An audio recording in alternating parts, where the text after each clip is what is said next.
ಯದಾ ಯದಾ ಹಿ ಧರ್ಮಸ್ಯ ಗ್ಲಾನಿರ್ಭವತಿ ಭಾರತ ಅಭ್ಯುತ್ಥಾನಮಧರ್ಮಸ್ಯ ತದಾತ್ಮಾನಂ ಸೃಜಾಮ್ಯಹಂ ಪರಿತ್ರಾಣಾಯ ಸಾಧೂನಾಂ ವಿನಾಶಾಯ ಚ ದುಷ್ಕೃತಾಂ ಧರ್ಮ ಸಂಸ್ಥಾಪನಾರ್ಥಾಯ ಸಂಭವಾಮಿ ಯುಗೆ ಯುಗೆ.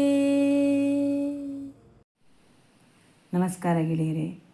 ಭಗವದ್ಗೀತೆಯ ಮುಂದುವರಿದ ಭಾಗ. ಯುಕ್ತ ಆಹಾರ ವಿಹಾರಿಯಾಗಿರುವ ಕರ್ಮದಲ್ಲಿ ಮಿತವಾಗಿ, ನಿದ್ದೆ ಎಚ್ಚರದಲ್ಲಿ ಮಿತವಾಗಿರುವವನಿಗೆ ಯೋಗ ದುಃಖ ನಾಶವಾಗುವುದು. ಶ್ಲೋಕ 17. ಧ್ಯಾನ ಮಾಡುವುದು ಮಾನಸಿಕ ಕ್ರಿಯೆ, ಅತಿ ಸೂಕ್ಷ್ಮವಾದದ್ದು. ಸರಿಯಾಗಿ ಧ್ಯಾನ ಮಾಡಲು ನಮ್ಮ ದೇಹ, ಇಂದ್ರಿಯ, ಬುದ್ಧಿ ಸಹಕರಿಸಿದಾಗ ಮಾತ್ರ ಧ್ಯಾನವನ್ನು ಸರಿಯಾಗಿ ಮಾಡಲು ಸಾಧ್ಯ. ನಮ್ಮ ಮನಸ್ಸಿಗೆ ಮುದ ನೀಡಲು ವಿಹಾರದೊಂದಿಗೆ ವಿರಾಮ ಅಗತ್ಯ ಎಂದು ಶ್ರೀಕೃಷ್ಣ ಅಭಿಪ್ರಾಯಪಡುತ್ತಾನೆ. ನಮ್ಮ ಶರೀರ ಸುಸ್ಥಿತಿಯಲ್ಲಿ ಇಟ್ಟುಕೊಳ್ಳಲು ವ್ಯಾಯಾಮ, ವಾಯುವಿಹಾರ ಮಾಡಬೇಕಾಗುತ್ತದೆ. ಅದೇ ರೀತಿ ವಿಹಾರ ಕೂಡ ಮಿತಿಯಲ್ಲಿ ಇಟ್ಟುಕೊಳ್ಳಬೇಕು. ಅತಿಯಾಗಿ ಮಾಡಿದಾಗ ಅದೇ ಕಂಟಕವಾಗುವುದು. ನಿದ್ರೆ, ಆಹಾರ, ವಿಹಾರ ಎಲ್ಲವನ್ನು ಮಿತವಾಗಿ ಇಟ್ಟುಕೊಳ್ಳಬೇಕು. ಇಟ್ಟುಕೊಳ್ಳದೆ ಹೋಗುವುದು ತಪ್ಪು ಗ್ರಹಿಕೆಯಾಗುತ್ತದೆ. ಅತಿಯಾಗಿ ಮಾಡುವುದು ತಪ್ಪಾಗುತ್ತದೆ. ಪ್ರತಿಯೊಂದರಲ್ಲೂ ಶಿಸ್ತುಬದ್ಧವಾದ ಜೀವನ ಅವಶ್ಯಕ ಎಂದು ಇಲ್ಲಿ ಕೃಷ್ಣ ತಿಳಿಸುತ್ತಾನೆ. ನಾವು ಮಾಡುವ ಕರ್ಮಕ್ಕೂ ಈ ಮಾತು ಅನ್ವಯಿಸುತ್ತದೆ. ಅತಿಯಾಗಿ ಕರ್ಮವನ್ನು ಮಾಡಿದಾಗ ಮನಸ್ಸು ಬಾಹ್ಯಮುಖವಾಗಿ ಚಲಿಸುವುದು. ನಾವು ಧ್ಯಾನಕ್ಕೆ ಕುಳಿತಾಗ ನಾವು ದೇವರನ್ನು ಧ್ಯಾನಿಸುವುದಕ್ಕಿಂತ ಮಾಡುವ ಮತ್ತು ಮಾಡಬೇಕಾದ ಕರ್ಮದ ಸುತ್ತ ನಮ್ಮ ಮನಸ್ಸು ಗಿರಿಕಿ ಹೊಡೆಯುವುದು.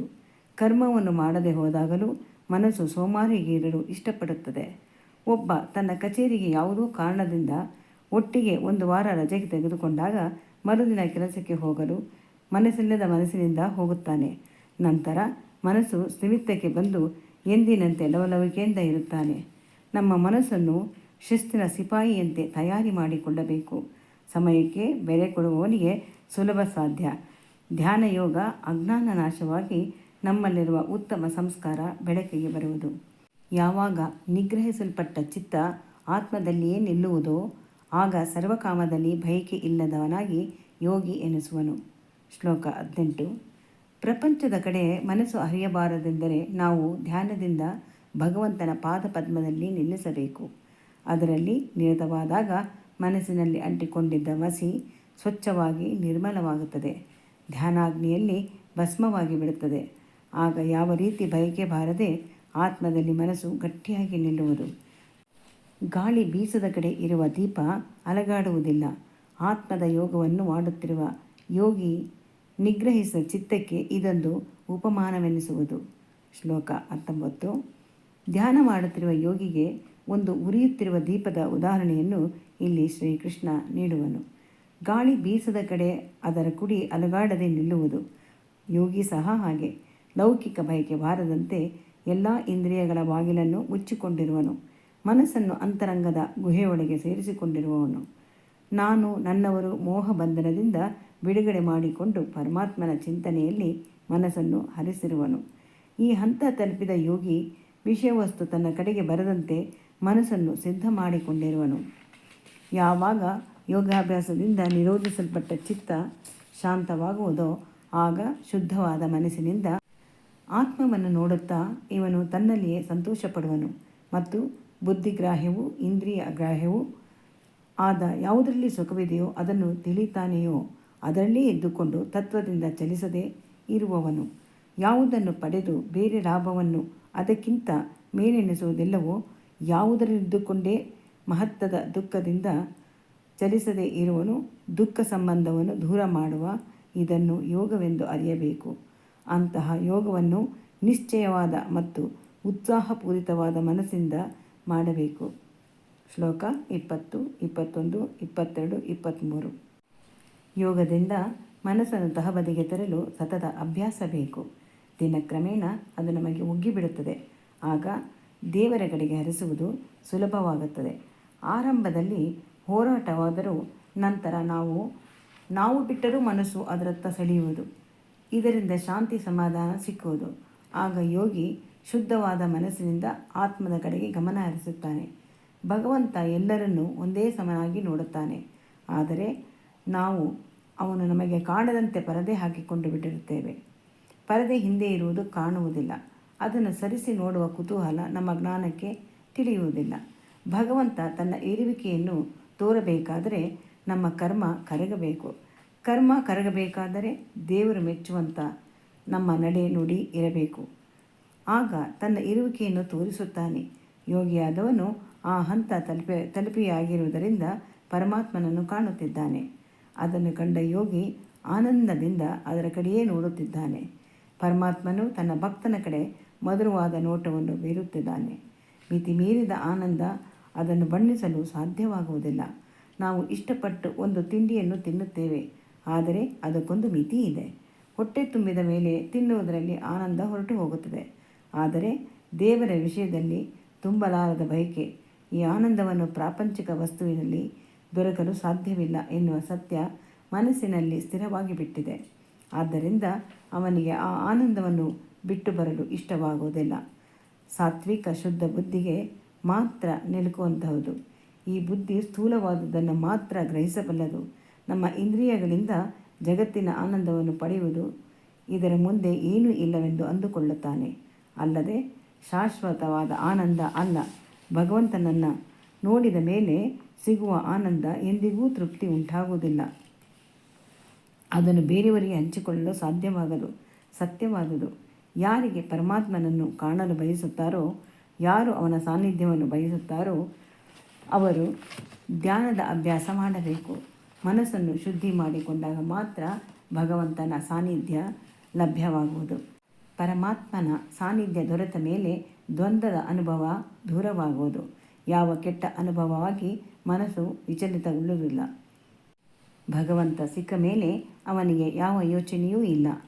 ಅವನ ಭದ್ರ ಬಾಹುಗಳಲ್ಲಿ ಸುರಕ್ಷಿತವಾಗಿ ಆನಂದವಾಗಿ ಕಾಲ ಕಳೆಯುತ್ತಾನೆ. ಮುಂದೆ ಅವನ ಧ್ಯಾನದಲ್ಲಿ ನಿರತನಾಗಲು ಅವನು ಬಯಸುತ್ತಾನೆ.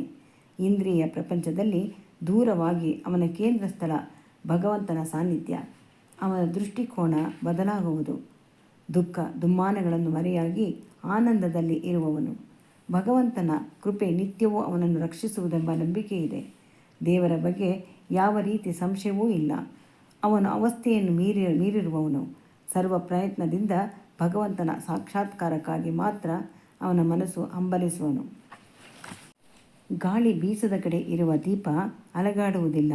ಆತ್ಮದ ಯೋಗವನ್ನು ಮಾಡುತ್ತಿರುವ ಯೋಗಿ ನಿಗ್ರಹಿಸಿದ ಚಿತ್ತಕ್ಕೆ ಇದೊಂದು ಉಪಮಾನವೆನಿಸುವುದು.